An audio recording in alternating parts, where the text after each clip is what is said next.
episode 631 of Good Luck High Five. It's a Magic podcast for you if you play Magic the Gathering. I'm one of your hosts, Maria. And I'm another one of your hosts, Tyler. I wasn't here last week, but now I'm here. Yeah, I was understudying Maria, and now I'm understudying... Or no, Megan. I was understudying Megan both times. Okay, we did establish this, and last week was very difficult. Megan was because me. There were just two understudies. Yeah, and, that's right. But honestly, I think we did a pretty decent show. I agree. Even given that. And it's maybe like it's a testament to the power of inhabiting a different world. Like sometimes it can be scary, true. but also there can be beautiful things that come out of it. So Number one thing that the world needs more of, Tyler, are you ready for this? Okay, yeah, please lay it on me. Empathy. And that means walking in someone else's shoes for a little while. That's true. Well, yeah, maybe we should all be picking like 2 or 3 people in the world to understudy. And just then be them at various times. Yeah, if they're ever like ill or something, we just would have to step into their jobs. You know what I mean? Does that seem... And their lives. Yeah, and their lives, sure. Yeah, I mean... It'd it be seems like there fun. could be some problematic things to it, for but sure. also maybe some... Yeah, I mean... Let's give it a shot. Okay, I'm in. All right, Okay, great. We've figured this out. I think it's one of those things. If 2 people agree on, probably everyone else will too. Yes, so true, so true. Great. Yeah, Tyler's here playing Megan for the week because Megan has gone on to another game conference after MagicCon Chicago. Very exciting.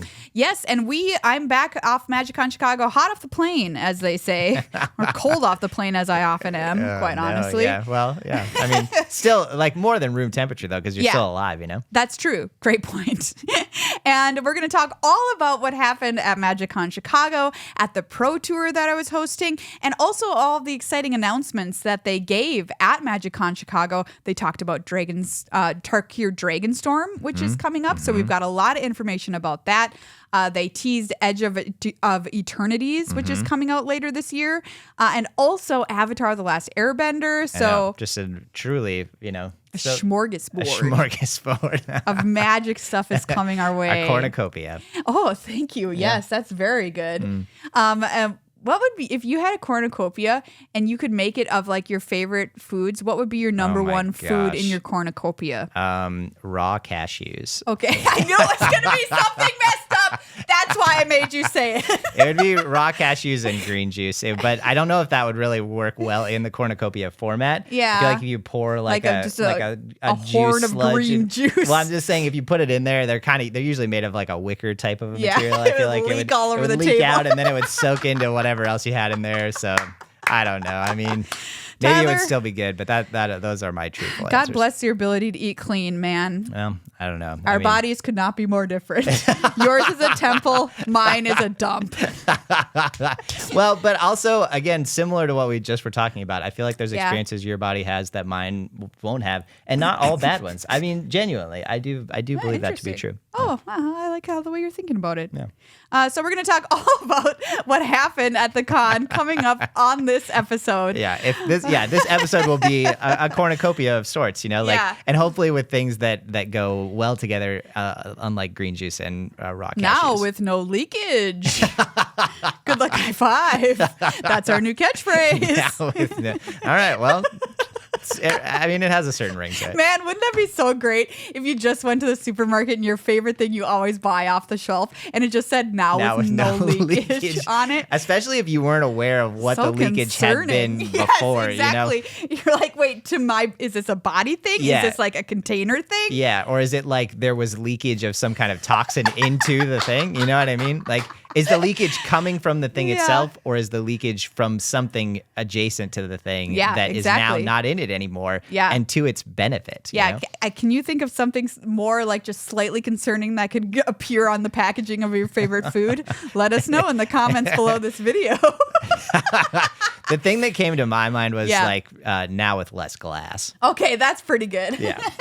Because you really don't, Any when amount. you think about it, you don't want any glass in your food. Yeah, that's and in so fact, true. I highly recommend not thinking about that. Okay, thank you. Yeah, no problem. We're going to erase that from our brains as we thank our patrons for being patrons of this show.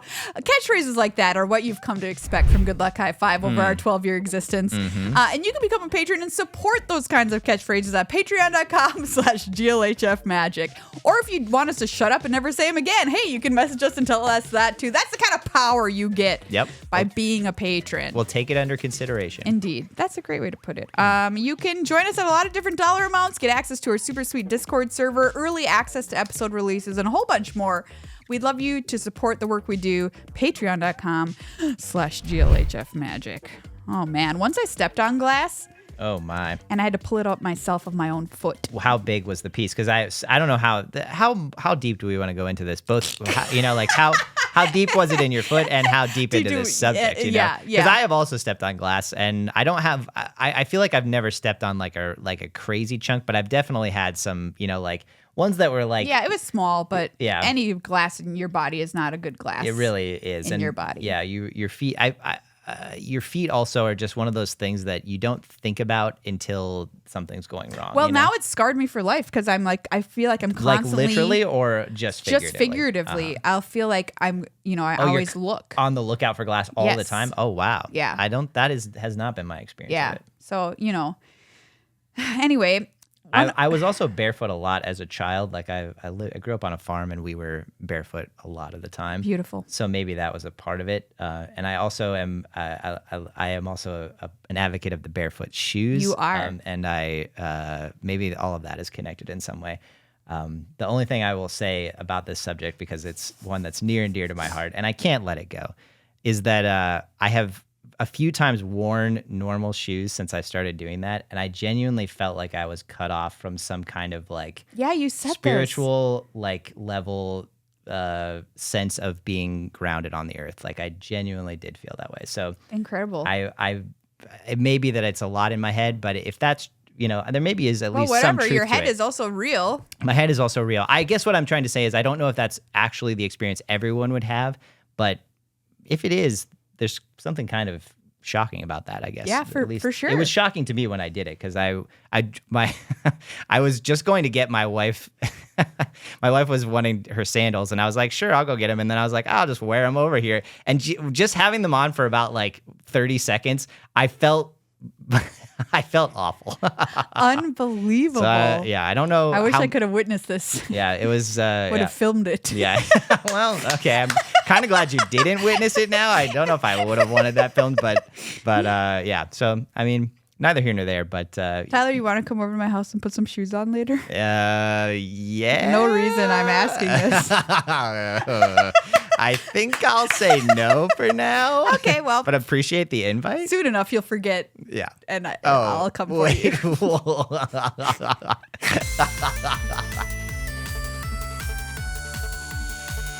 Friends, we're going to talk about MagicCon Chicago. What a time it was.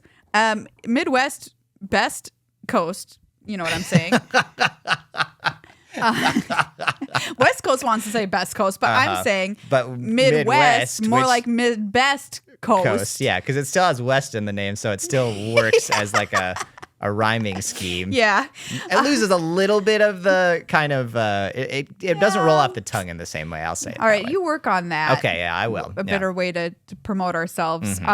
But it was the biggest MagicCon of all time, everybody. Even bigger than any Vegas that we've had. Which is crazy. Which is wild. Been always the standard, yes. I feel like, yeah. So this year, Vegas is actually the next event that's coming up in June, and I'm curious to see if we'll beat it again. Yeah. And when we'll stop beating it. Yeah, it'll keep, maybe the stakes will keep getting raised until and raised and all of humanity is at a MagicCon. Or at least, how about just half? Half of humanity is at a MagicCon. I would start at half and see what that happens. If we all get there together, I told this to Tyler, then we could all jump at the same time and knock the world off its axis. Which would have truly catastrophic ramifications. But you can never say we didn't affect some kind of change, We made our mark. Even if that change was to... the heat death of the earth.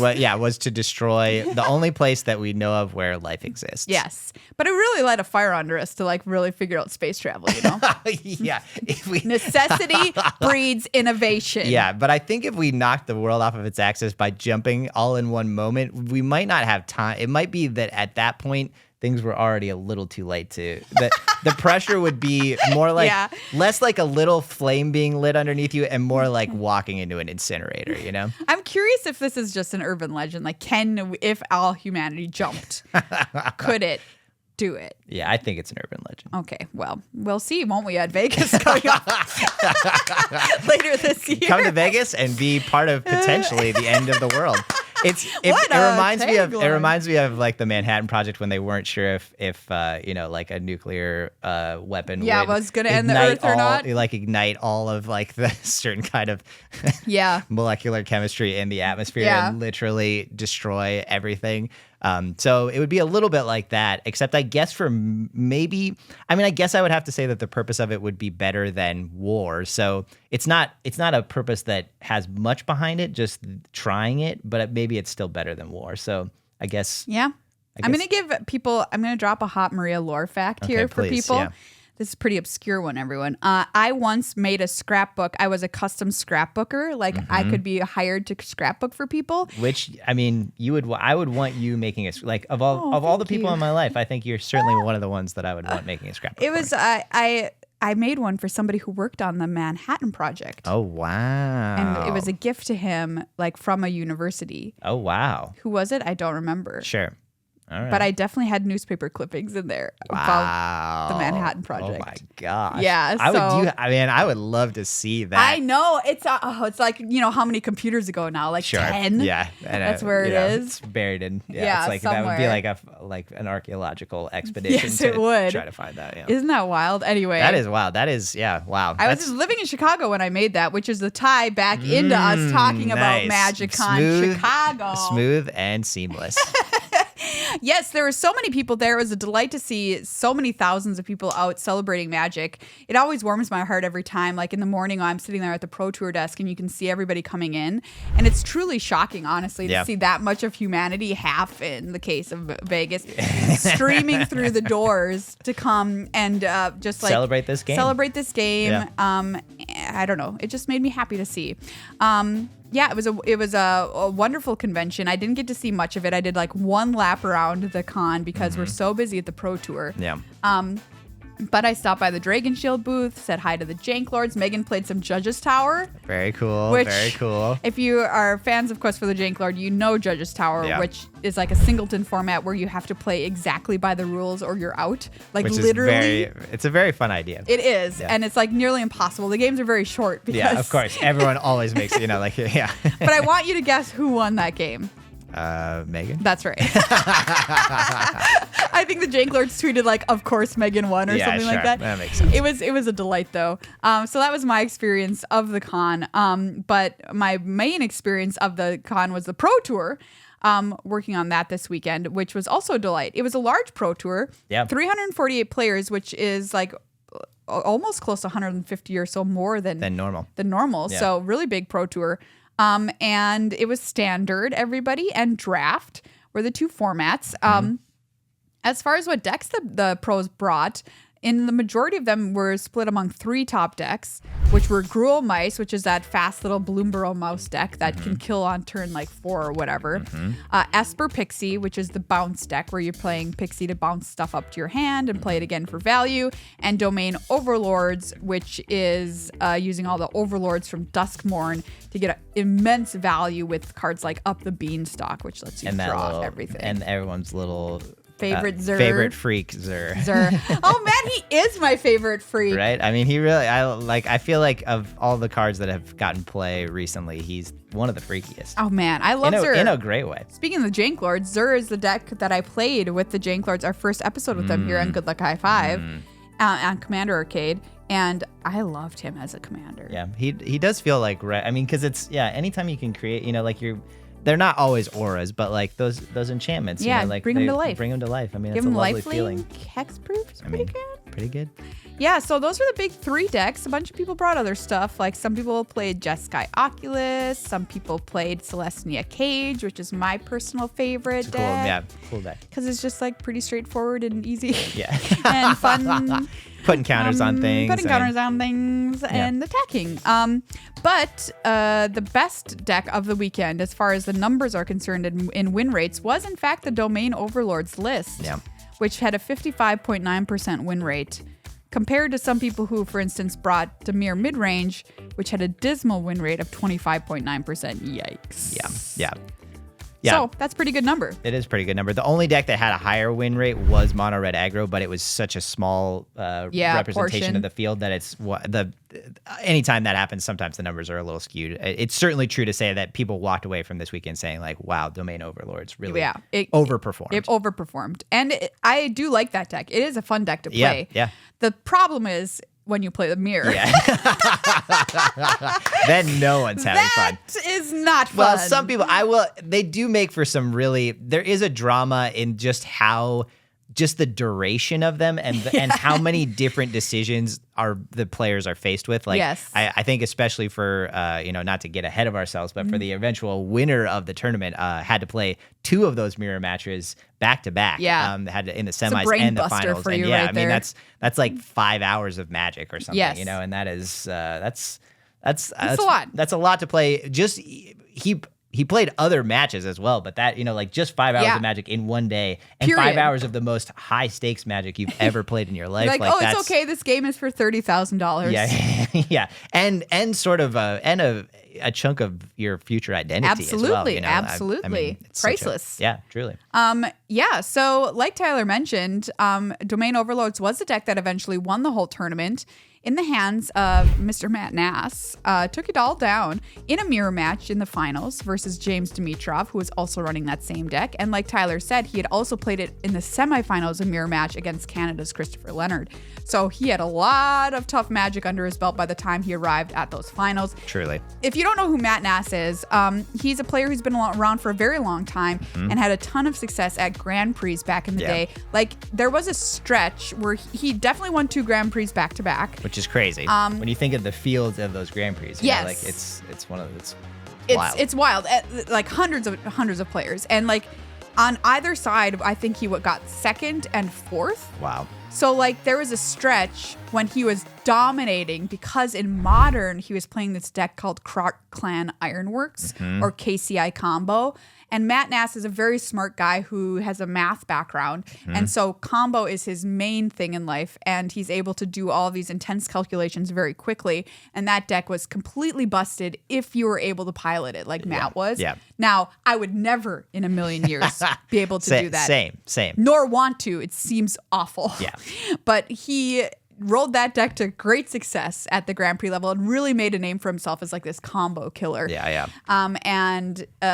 So he's a very nice guy, and I was really happy to see him take down the whole tournament after like so much success at Grand Prix. He top 8'd 13 of them. He won 5 of them, and he had top 8'd 1 Pro Tour back in 2016, and now finally he took home the trophy this time. So couldn't happen to a nicer guy. At the end, he like fell out of his chair onto the ground. Down. Yeah. It was great. Just collapsed. And I feel like the math kind of came into it at the end too, because he had to calculate lethal from, I feel like the other, like I think James was at 54, 58, something like that. Yeah. And had to, had to sort of like really game out, like when they think, and if I'm not mistaken, James had a Traxaw in play, so there was like lifelink involved. There's just sort of a lot of like things that had to be thought through, and you saw Matt doing the math like in real time, kind of like on the table. Crazy. And it was really fun. He had to redo it like 6 times or something, and eventually James just extends the hand. He did. He's like, he's hey, like, man, you got this. You got it. It's fine. Yeah. So we had 4 copies of Domain Overlords in the top 8, so half of our top 8. We had 1 copy of Mono Red Aggro. We had 1 copy of Just Guy Oculus and 1 copy of Gruul Mice, and 1 copy of Gruul Leyline, which is just a kind of different version of that Mice deck, slightly faster. Yeah. It's kind of the old version. It's the version that kind of had fallen out of favor, but is it Duchow? Duco. Thank Lucas you. Duco. Lucas Duco. I always forget how to say his name, but he made this choice and it worked very, very well for him. So. Yeah. So it was an exciting tournament. I do suggest you watch the final match because it is really compelling, especially coming down to that last second. Yes. If only you watch the last game, it's really delightful to see. It's pretty swingy. Yeah. And it went the distance. It went to the full. It sure did. It sure did. We run that out 4 hours later. We finished that Pro Tour. We also drafted the Pro Tour, which is a very important part of the Pro Tour. In fact, one of our top 8 people had like a 6-4 record in Standard, but they made it because they had 6-0 draft. Yeah. two different drafts. So Tyler, you being our draft guy, I wanted you to look at these 6-0 drafters at the PT and just give me your thoughts about what you thought when you were watching draft and the success of various colors. Yeah, I'll speak mostly to sort of the two tables that we saw.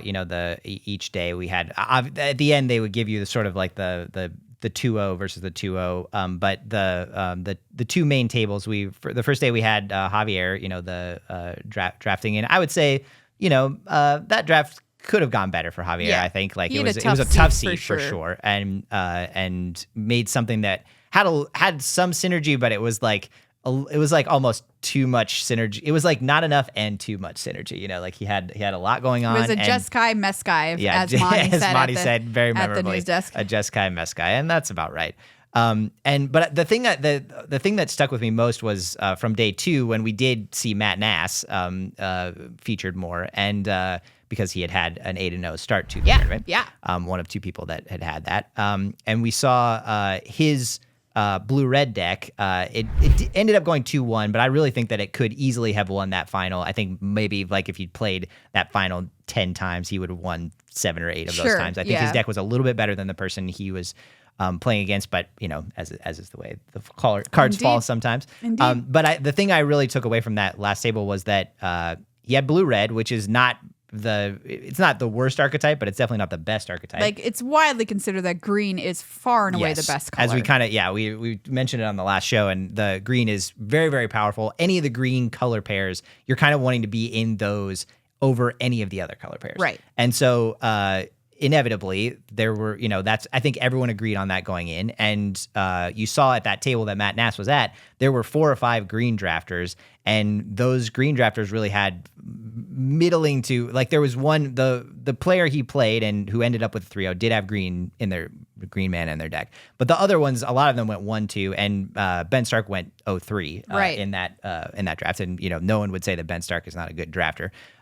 But trying to get into green at that table, it ended up being a little bit of a trap, I think, for sure. Yes. And Matt Nass got an amazing version of that blue-red deck, especially considering that he was drafting at a pro tour. It was really, I don't think you could have asked for too much better. He had 2 of those Draconaut Engineer, I think the card is called. Draconaut Engineer. The 2 mana 2/2 that can pay 4 for an exhaust and make a dragon, or pay 1 red mana exhaust and it gets +1/+1 counter and gives everything haste.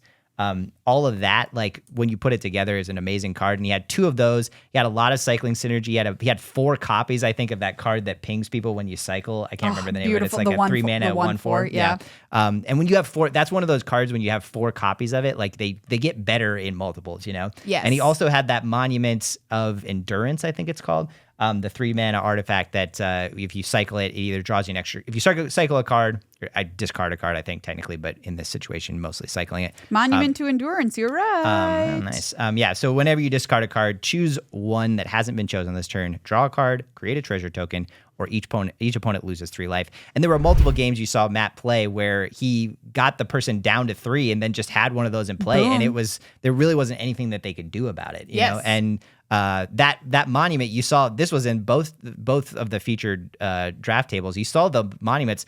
They, at least in the first day, I know one of them tabled, and I think that shows you that blue-red was, at least at the draft tables that we saw, a little underdrafted.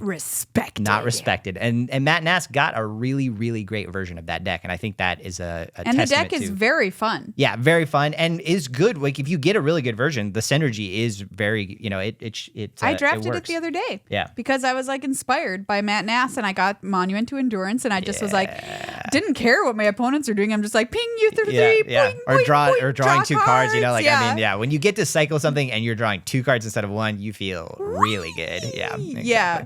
So it was cool, and draft is self-correcting. Yeah, that's the beautiful thing about it. It really is. Even if a format is quote unquote unbalanced, and there is a card, there is a color that is much more powerful.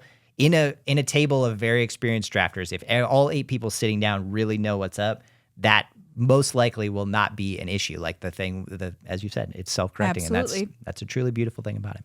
Yeah, so wonderful tournament. Thanks to everybody who tuned in and watched it. We really appreciate you. It was a fun event overall. I got to see a lot of content creators that I don't get to see very much. Hang out with our Canadian brothers from another mother, Loading Ready Run, as always, is always a delight. If you haven't, by the way, checked out their new episode of Friday Nights, it premiered and it's truly delightful. It's very fun. Yes, it truly is. You got to check it out.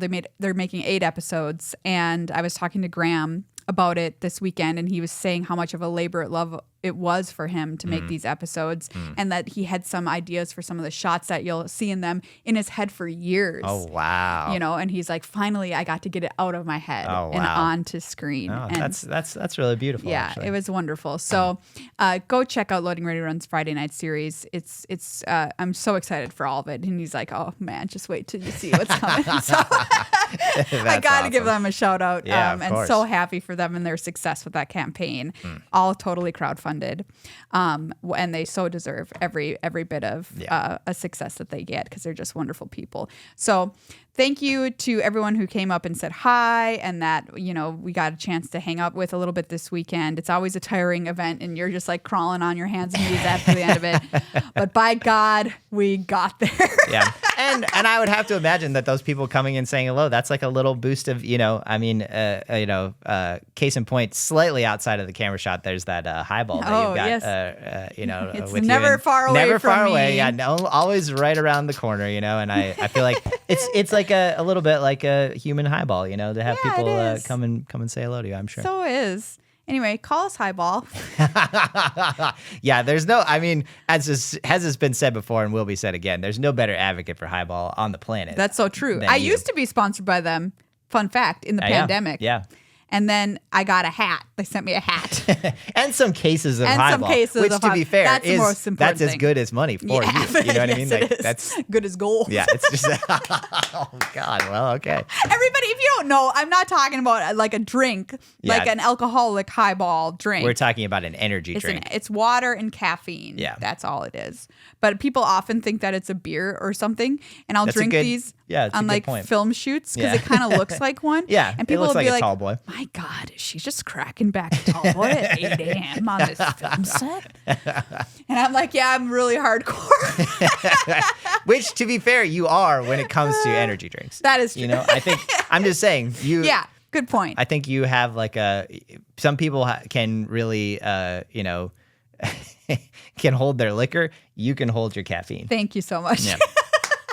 Once again, dumpster temple. Well, but also, like that dumpster, sometimes it can get to outer space, on all that caffeine. And we will, once we are forced as humans from knocking the Earth off of its rotational axis to go into space and find somewhere else to live. Yeah, everyone will be begging to hold on to your coattails into my little dumpster mobile.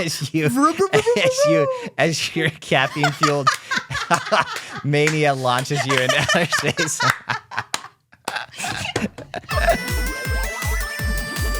The other thing I just wanted to quick mention, too, during the Pro Tour, a couple of players who are on Team Sanctum of All, which is a team made up of a lot of people who are of marginalized genders, they shouted out the VML during their interviews and said, hey, it's sad that Wizards has pulled their funding for this. Yeah. And I know some people from the VML had, were tweeting or blue skying out, whatever, this weekend. They're like, oh, why did they tell us they didn't have room? There's certainly room.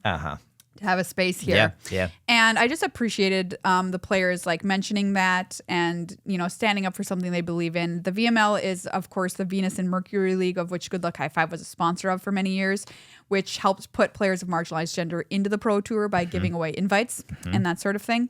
And Wizards has canceled their funding of it, which, of course, I was upset to see. Yeah. And I know Megan was too. And all I can hope after this is that Wizards is going to take that money that they had allocated for this and use it for something else that's at least like has a similar purpose to it. A similar goal. Because you can't argue it wasn't a success. I know. Sanctum for All is the proof of that. Like yes. Not that all of them came directly through the VML, but that group has had such success in recent times. As I've said on the show before, Jason, I look up to so much as a drafter and as a deck builder as well. But I just have always appreciated the perspectives that that team has brought to the situation. And so, yeah, I mean, it is strange that now that there is a team that is really, you tie directly back to the VML in real ways, that they would cut the funding for it at that point. Yeah, and it's wonderful to see their success too. Like at the top tables, there was so many women on day 2 who are at the top tables drafting. Yeah. And I don't remember a time at a pro tour when I've read off that many women's names at a table. Yeah. Tables 1 through 4, which is the best performing players in the tournament. Yeah, totally. So that was really important to me. And so I hope that they are just going to do something else with that money as opposed to just like take it away and never do anything again. Because even if like not everybody in the world knew about it or watched streams or whatever, it did have a totally quantifiable positive effect. Yeah, and not that everything should just have to. Yes, it doesn't have to be. It doesn't have to be. But in this case, it really was where there were people that are at the Pro Tour now and are playing at a very, very high level, and are getting to show off some, not only playing at a high level, but I think bringing some like really new perspectives, both from their identities and from the sort of deck building. And like they're like, everyone like always looks at whether it's like the best deck at the tournament or not. What Sanctum for All brings is oftentimes, like a really notable. It's something people are excited to see because it's always going to be something interesting. Yeah. So this is our official call to ask Wizards to please replace it with something or continue these initiatives in a different way, because I truly think it's very important. Agreed. Yeah. All right, everyone, it's time to say thank you to our sponsors. Hey. First up is Card Kingdom. You can go to cardkingdom.com/GLHF to buy anything your little magical heart desires. Aetherdrift available now. Get a box, play with your friends. We're going to record another episode of Commander Boxing League here on Commander Arcade coming up. And what a delight Boxing League is. It's like if you're a limited player who wants to put your foot into Commander, it's a perfect marriage of the two. Truly. Because you just build a Commander deck from a box or whatever. Yeah, I'm going to be building from Bloomborough. Very fun. Very, very fun. I have to think about who could be my commander. Can't be one of those frogs that Megan's already built. You have a little PTSD with the frogs. Yeah, I sure do. Yeah. But you can buy a box and play some boxing leagues with your friends on Card Kingdom using Card Kingdom's website. Get yourself some new blinged out cool singles if you want. They have great articles and gift buying guides on their website too. Everything ships to you in one order, so you're not worried about where your shipment is. If it's across 5 different packages, just comes in one order. So check them out, everybody. cardkingdom.com/GLHF. Huge shout out to Dragon Shield as well. We dropped by the Dragon Shield booth this weekend at MagicCon Chicago. They're just a fabulous group of people who run this company, and they really believe in and support their creators, which I think is obviously hugely important. Like the creators that exist out here, we could not do it without our sponsors. Truly. And so we're so grateful to them. And they sponsor other people that we love too, like Quest for the Jank Lord, who is there hanging out with them. Just a great company, full stop. And their sleeves are the best sleeves in the business. So I feel so wonderful being able to say that they're a sponsor because I believe in their product and I believe in how they support creators out there who are trying to make a living doing this game. So check them out if you haven't. Use code GLHF at checkout for 5% off your entire order. Use the link in the show notes or under the video to get whatever you need to sleeve your gear and keep it protected. You can also design your own sleeves, which is very cool. And I think Good Look High Five is going to have some sleeves. Edge of Eternities, everybody. Let's talk about some of the new stuff that they premiered at MagicCon Chicago. I'm going to start with my favorite because I'm very biased, and this is my show. So, Edge of Eternities. This is going to be the space set. It's coming out on August 1st. That's the release day. And the way they describe it is a tagline: blast off into Magic's space fantasy set. Chart a course through the Sothera? Or Sothera? Sothera? Hard to say. System to explore distant planets, wield dazzling magic, and wage war with alien factions. Yes. I saw Mark Rosewater this weekend, the head designer of Magic, and he asked me what I was most excited for coming up this year, and I said, Edge of Eternities, my brother! I'm so excited for a space set.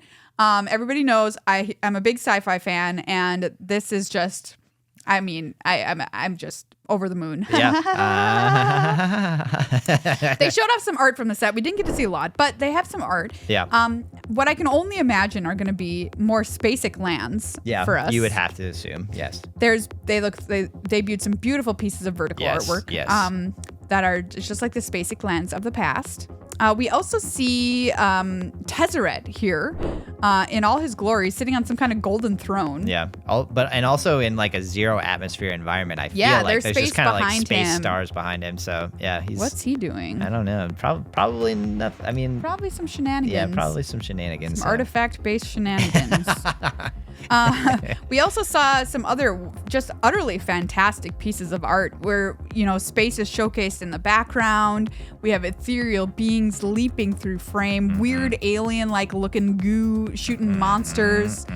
I don't know. I'm so excited. Yeah. I mean, when you see, some of these, like, especially looking at the product that they tease, like when I look at this Edge of Eternities bundle, beautiful. Just seeing sort of these, like, these people that are standing on what's clearly, a moon or an asteroid or something. Yeah. And they're just the expanse of space out behind them. There's a little spaceship and another planet, and it just isn't like anything else you see on Magic cards. But it also, at least for me, I feel like I still feel like I'm in the world of Magic. Yeah, that's a great point. It seems, I think there's something about not everyone, I think I'll be curious to hear what the justification for it not having everyone wear space helmets is, but I feel like that is good point. I do feel like that's helpful in making it feel that way, because I think if you're just everyone's in like a spacesuit, it sort of feels. Didn't even think about that, Tyler. Different. You're so right. Very smart. I'd just be curious. Are they as probably something? I feel like it's always a little bit like ether based or something. There'll be some. It's like Ethereum or like like there's just some kind of magical like juice that they're all drinking that allows them to breathe. Maybe it's the milk, the angel milk halo from that's what I was. New Capenna. Yeah, that's what I was kind of thinking of. You can breathe in space if you drink the angel milk. Yeah, I mean,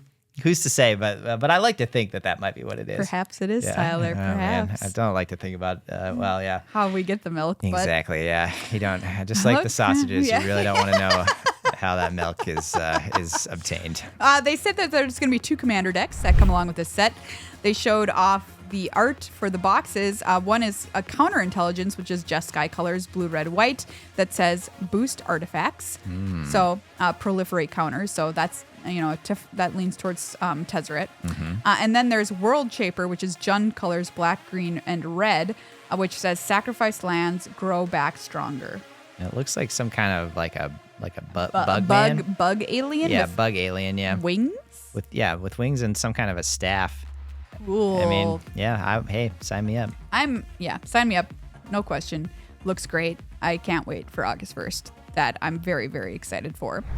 They also released a lot of news about Tarkir Dragonstorm. This set's coming out even sooner. This one is released April 11th this year. And Tarkir, last time we were there, it was a beloved set. I think it's one of my favorite draft sets of all time. I know it's Megan's favorite draft set of all time. And they're back. They're better than ever. The Dragon Lords, they were gone, but now we birthed some new ones. And the people and the dragons are working together to save the multiverse once again from these dragon storms. And so we've got Abzan, Jeskai, Sultai, Mardu, and Temur back. So those are 3 color combinations working together to save everything with 5 new Dragon Lords, each one leading one of those clans. And we saw quite a lot. They showed off a few cards and a bunch of new leaders of these clans too, which is very fun. My internet's having a real moment over here. Come on, little buddy. Come on, buddy. Beep, beep, beep.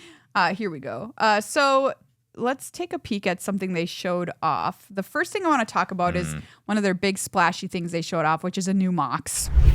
Always a splash, Anytime you get anytime you see that 0 mana cost and mana's involved, the thing can tap for mana. Yeah. Things usually get a little interesting. This is Mox Jasper, everybody. So it's just like the old Moxes.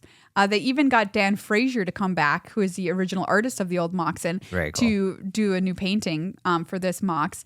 It taps to add 1 mana of any color. Danger, danger. Yes, truly.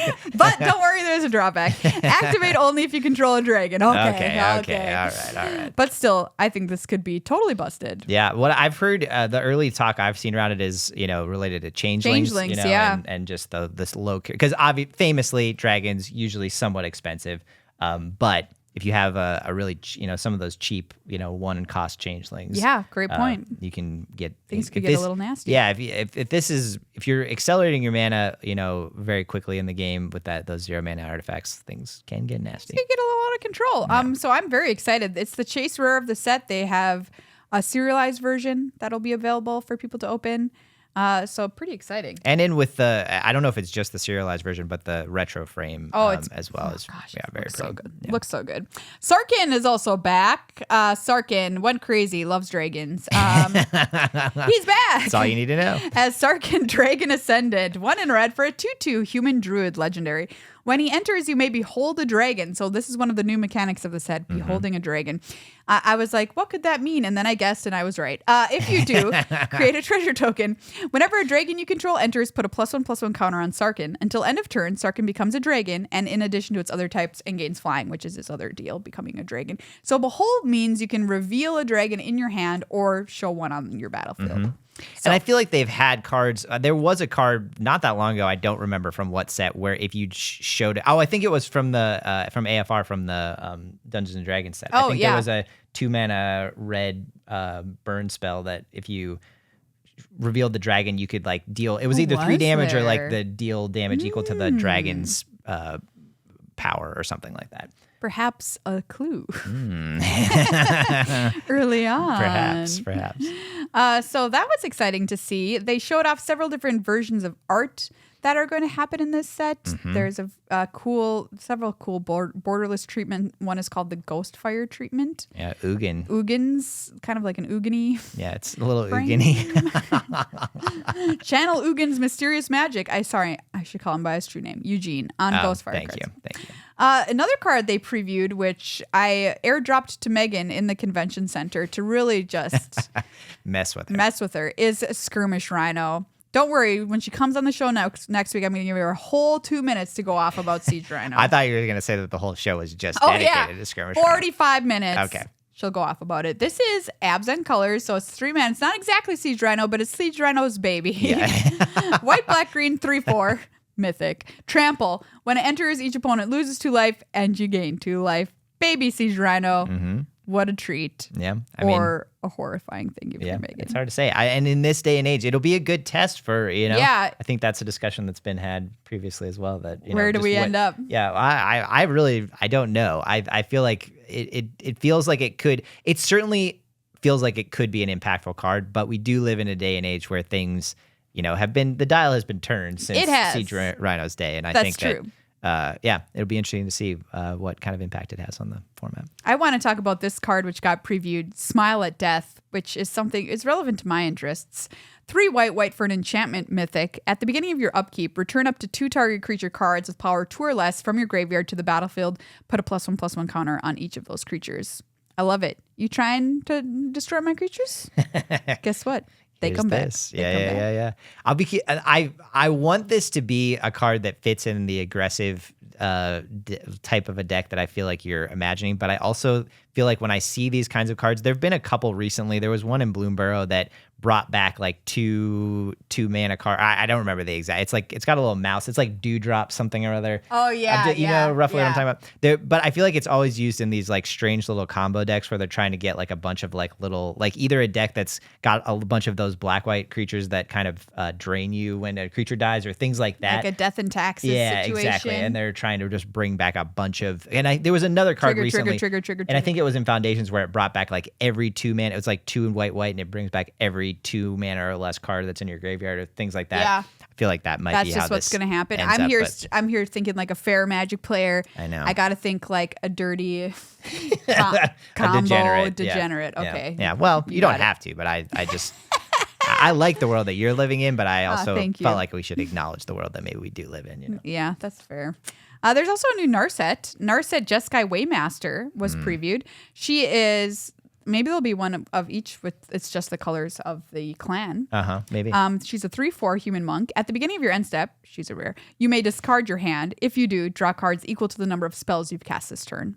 Kind of cool. Yeah, could be very, very powerful, Discarding, turns out you can do some shenanigans in Commander with that. Yeah, and if you think if you've got a bunch of lower cost but semi-impactful spells, you might be able to really chain through a bunch of spells each turn in an interesting way. Yeah, at least she doesn't say anything about extra turns on her. Hey, That's nice. all I was hoping for. We also know that there's going to be 5 Commander decks for this set, 5 precons, one for each of the clans. Yeah. So that makes sense, which I'm very excited for personally. Teamer would be my choice. I ended up loving Teamer in Tarkir. I thought I was going to be a Mardu girly, but it turned out I was a Teamer mage at heart because I just like big things going smash. Yeah, that makes sense. And this Teamer, it says ramp mana, summon dragon. So I assume that's going to nice. That feels like it will fit in with the desire that you have just expressed. Which one calls to you? That's a great question. You didn't play during Tarkir. Yeah, Tyler. I didn't. I think I'm excited for it to come out, and especially to get to be around you and Megan and hear some of your stories of the past, and also the way that you feel like it relates to the current set. Because that was during the time when I was not playing Magic, and I have dabbled a little bit in it, and I have some concept of what it was like, but I have never actually drafted the set or anything like that. Oh, it's so exciting! I'm sure there's going to be some kind of morph happening with it because that was one of the big things. Mechanics. Because you're playing a 3-color set, you need some ways to make sure you have the mana before you play the deck. Yeah. But very exciting to see all of this from Tarkir. I'm very hyped for it. Yes. But that was not the last thing that was shown off. A teaser trailer has dropped for another set coming out this year, even later on November 21st, Avatar: The Last Airbender. This is a standard legal set, as the Universes Beyond sets are now. It will have commander decks, and it's based on the original series, which I know a lot of people have a dearly deep love for. Yeah, Megan is one of those people. So next week, once again, I want her reaction to this. Yes, so she'll be mad about Siege Rhino. We get to hear her yell, and then ostensibly be happy about this. Yeah. So you can see the teaser. It doesn't really show off too much, but a little bit of art was shown, and it looks very true to Avatar's art style, but still seems appropriate for Magic Universe. I think it fits pretty well. So I'm happy for people who are big fans of that series to get this set coming out this November. So a lot of new is coming our way as far as Magic is concerned over the next year. Tyler, what are you most excited for? That's a great question. That's a great question. I feel like if I knew right now that Tarkir was going to be a really, really excellent draft set, I would say that. Yeah, you'd snap that off. So I'm excited for that. If that's the case, I think that may end up being something that I, look back on the year and say oh, wow, that was the set. Yeah. But I definitely am with you on this Edge of Eternities. There's something about it that just really does call to me as well. I'm just very interested to see. It feels to me like it's a little bit of taking the top off of some of what has been, some of the constraints of the design of Magic Worlds. And I wonder if they'll also feel that in the actual mechanics and design of the cards themselves. So I'm kind of excited for that maybe there'll be just a little bit of just a truly different feel to these cards in a way that you don't get with every set, and you wouldn't necessarily want with every set, but I'm excited for at least the possibility that these cards might feel meaningfully different in a way that not every set does. And I like that you said take the top off.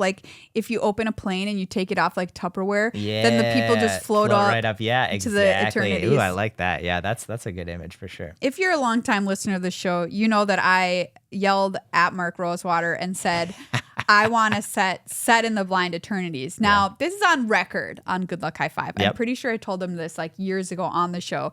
And he was like, we can't do that, Maria. That'd be like setting a set in a doorway.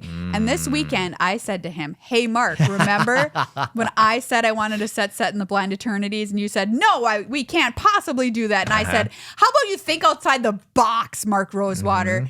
He was like, he just had a little smirk on his face and goes, well, it's not in the Blind Eternities. It's on the edge. I do feel like I kind of felt like I knew where this was headed. The punchline. Yeah. So, but I'm so excited that it has at least my dream has at least kind of been realized. Yeah. So you cannot have a set in a door, but you can have a set on the edge of a door. Okay. Right. Exactly. This is a lesson that we've learned today.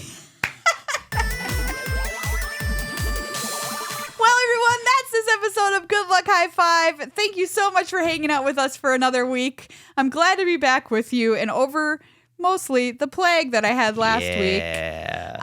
And thank you once again, Tyler, for stepping in to do your best Megan impression. Of course, yeah. It's I love this time at least. I can say Megan's not here for a really fun reason. Yeah, for a good reason. Yeah, yes, so that, indeed. I feel good about that. Yeah. But yes, thank you everybody for being a patron, supporting our show, patreon.com/GLHF Check out cardkingdom.com/GLHF. Go get yourself some new sleeves at Dragon Shield. Use code GLHF at checkout for 5% off. And check out Commander Arcade on YouTube. That's youtube.com/@GLHF Commander. We have a new episode that dropped this week where we were playing something called Jumpstart Commander Cube. Oh my gosh, so cool. It's so cool, everybody. It's this person, a local woman, created this format essentially and has spent countless hours making these little packs similar to what you see in Jumpstart, but they are allow you to make a commander out of them, and you get to draw them randomly, and that's what happened. And it was a delightful game, but just such a cool format. Seriously, you take two and you shuffle them together, so you have two commanders. They play like they have partner, and you never know what you're going to get. Yeah, and it really, there was, it was. I know specifically. I remember your, the pairing you had. You just were in love with them. You were like, I would just, if only these two commanders partner. actually had partner, I would play this all the time. Absolutely. Yeah, so you get this. You gotta check it out. Different flavor. And the only other thing I'll tease is you really have to, the life counter situation is its own set of its own sub game, because a few people's they ended up with like 5 or 6 different types of commander damage that they had taken, because everyone has 2 commanders, so there are a lot around. Yeah, it's so fun, everybody. So please go check it out. Hit that subscribe button. My mouth is obviously done with the podcasting today, I guess. Wah, wah. Go check it out. Thank you for listening, and hopefully you're excited for some of this stuff coming out in Magic 2025. Whoop, whoop. Yeah, fart sound. That's what you were missing last episode. Oh, yeah. Well, yeah. Powered by farts. Powered by farts.